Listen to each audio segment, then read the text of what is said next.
81살 오준택입니다.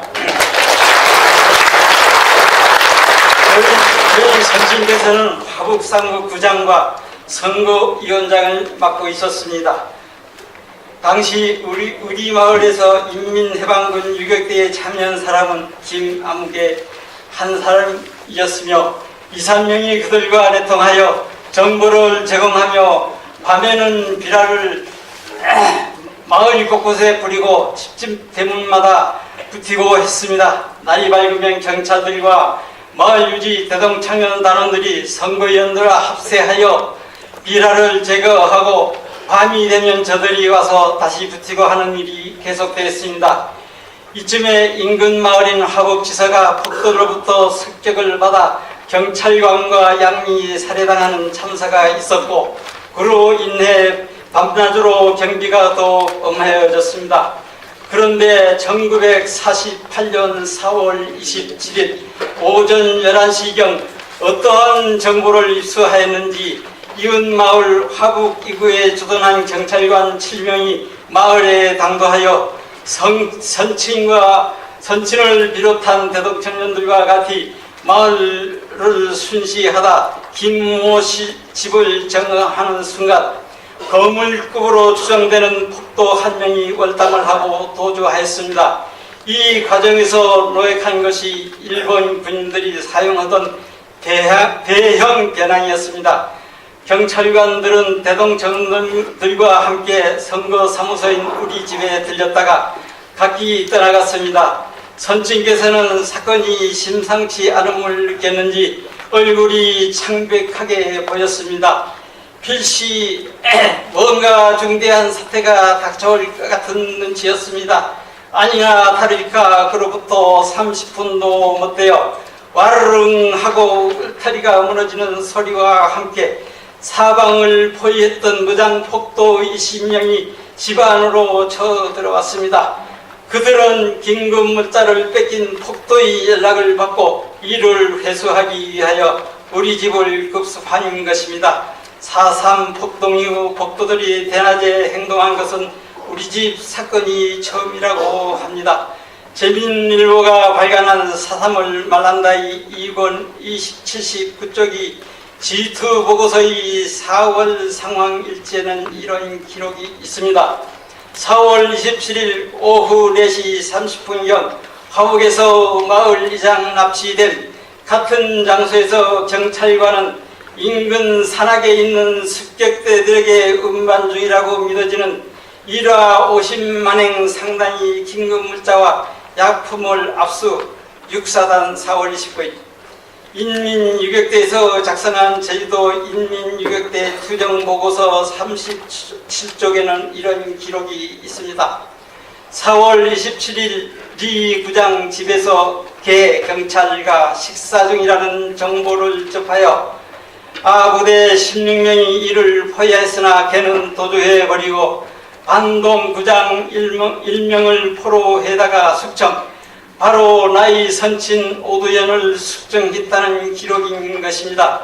놈들이 아버지를 끌어낸 다음 눈에 보이는 생활용품과 이주 등을 챙기고 신발도 채 신지 못한 아버지를 개 끌듯이 끌고 어디론가 가버렸습니다.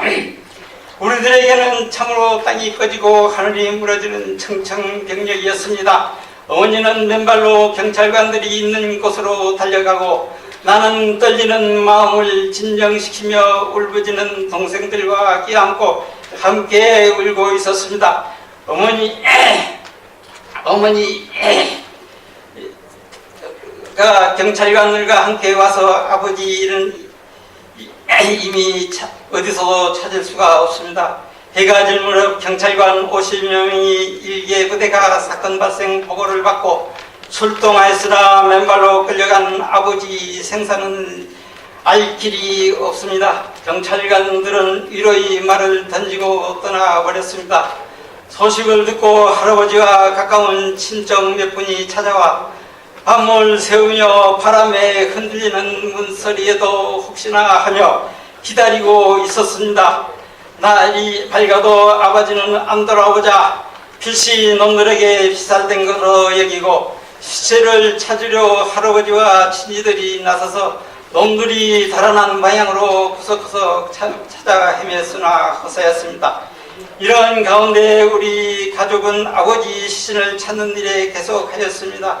혹시나 살아계실지도 모른다는 한가닥 희망으로 산야를 찾아 헤매던 어느 날 마을 사람들이 피난짐을 지고 산으로 올라가고 있었습니다.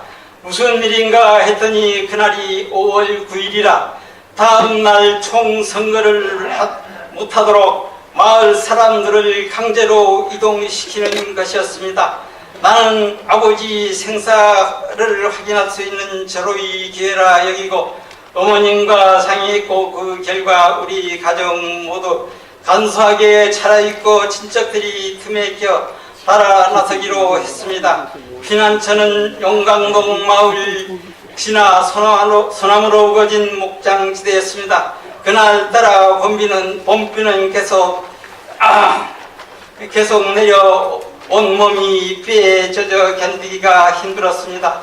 모두가 밤을 지낼 준비를 분주하게 움직였습니다. 우리도 대충 소나무 가지를 겹고 음악을 짓고 저녁을 간단히 지어 먹었습니다. 드디어 재원 국회의원인 선거일이 5월 10일 역사적인 총선거 날이 밝았습니다. 산속이었지만은 화창한 날씨였습니다. 아침 식사를 간단히 끝내니 집합하라는 명령이 떨어졌습니다. 나도 진지 틈에 끼어 약간 떨어진 곳에 집합했는데 그곳은 바로 놈들이 아지트였습니다. 외놈들이 버리고 간 구구식 총을 메고 립본돌을 찬 놈 등 50여 명 정도였습니다. 그들은 대부분 제주 동남부 화북 봉계 삼양 용강 출신들이었습니다. 그 중에는 화북 출신 이욱행이라는 자가 있었습니다. 이 자가 오연중학교 교모와 교복을 입고 외놈 장교가 신었던 장화 구두를 신고 대검을 차고 부대를 지휘하고 있었습니다. 그는 그 후 기순하여 더월 작전에 참여했다가 6.25가 발생하자 해병대 상기로 지원한 바 있고 제대 후에는 제주 사회에서 저명 인사로 등장해 체육회 부회장 등을 역임하며 떵떵거리며 살고 있었습니다. 그 모습은 지금도 내 머리에서 지워지지 않습니다.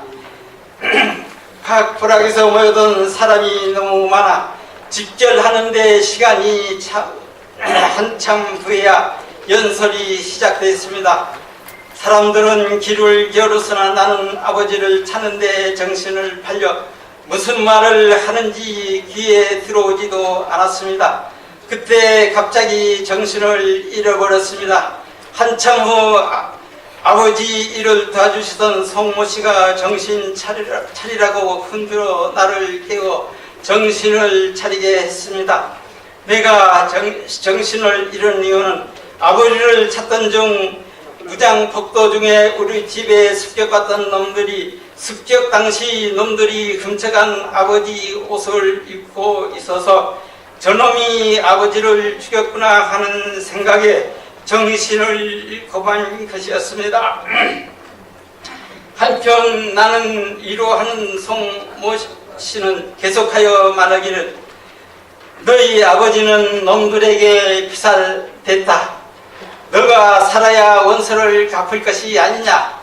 너가 더 이상 여기서 발악하여 놈들이 구장 아들이라는 것을 눈치채면 너 하나 죽이는 것은 문제가 아니다 라고 하면서 나를 정신 차리게 했습니다.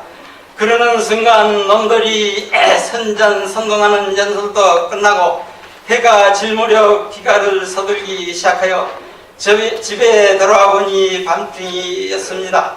이 사실을 할아버지와 친구들에게 알리고 나니 집안은 온 울음바다로 변하고 그나마 실마리 같은 한가닥 희망을 물거품이 되고 말았습니다.